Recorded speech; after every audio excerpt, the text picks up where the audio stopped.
Hello mga sangkay, samahan niyo ako gumawa ng cheesy baked mac dahil birthday ngayon ng aking asawa. Kaya espesyal ang lulutuin natin ngayon. Ayan, magpainit na tayo ng mantika at isutay natin ang ating bawang at ang ating sibuyas. Paghalu-haluin lang for at least 2 minutes. Ayan, at isunod naman natin ilagay ang ating ground pork or pwede rin kayo gumamit ng ground beef. Basta kung ano lang available sa inyo mga sangkay, pwede na yon. At ayan, paghalu-haluin lang hanggang mawala yung redness ng ating meat. Maglagay naman tayo ng pampalasa tulad ng asin at pamintang durog. Paghalu-haluin lang at isunod naman natin ilagay ang ating mga hotdogs.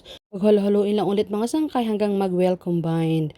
Isunod naman natin ilagay ang ating mga bell pepper. Ayan. Naglagay din tayo dyan ng kaunting oregano.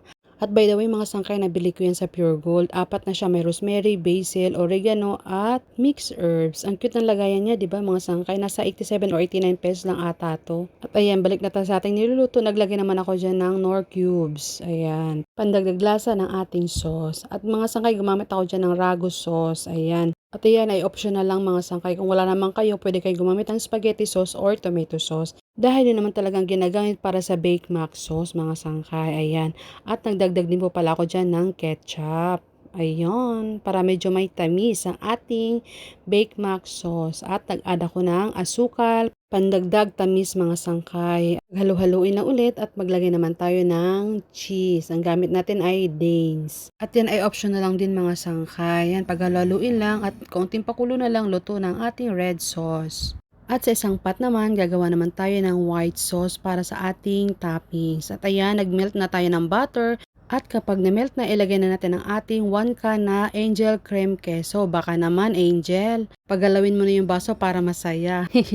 At mag-add naman tayo dyan ng 2 pack ng all-purpose cream na Nestle. O baka naman, ikaw din, paggalawin mo na rin yung baso. Ano ba? At ayan, continuous lang ulit sa paghahalo hanggang maging smooth ang texture ng ating white sauce, mga sangkay. Mag-add naman tayo ng cheese. Ayan, halu-haluin lang. At mag-add tayo ng kaunting asin at pamintang durog. Halu-haluin lang ulit sa mahinang apoy. At yan mga sangkay, nag-add ulit ako ng dried oregano. Halo-halo lang hanggang mag-well combined. At nag-add din po pala ako dyan ng cornstarch para lumapot ang ating white sauce at hindi ko nga lang siya na-videohan.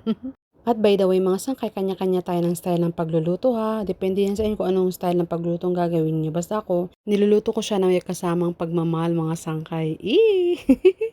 At ayan mga sangkay, sa isang food container, i-mix natin ang ating nilutong elbow macaroni pasta at ang ating red sauce. Paghalo-haluin lang hanggang mag-well combine. Actually, pwede siyang kainin mga sangkay, para na siyang spaghetti. At kapag okay na, pwede na siyang ilipat sa ating bake pan. Ayan mga sangkay. At sa paglalagay ng pasta, huwag natin punuin ang ating pan para mailagay pa natin ang ating mga white sauce at cheese para hindi siya mag-overflow. At nag-add mo pala tayo dyan ng extra red sauce. Ayan. Isunod naman natin ilagay ang ating white sauce. Tingnan nyo naman mga sangkay, napaka-creamy ng ating baked mac. Ayan.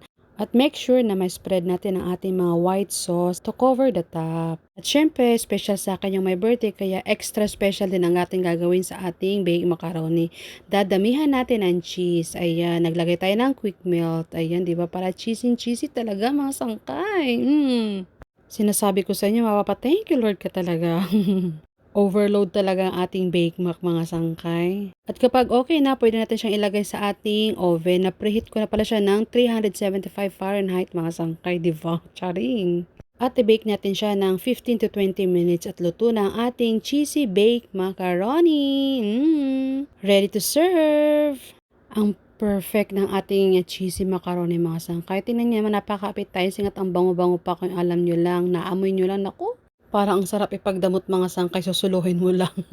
Masarap pa naman to pag iniinit-init lang kinabukasan. Naku, sinasabi ko sa inyo. Dahil napaka-creamy at cheesy ng ating baked macaroni. Napaka-perfect mga sangkay.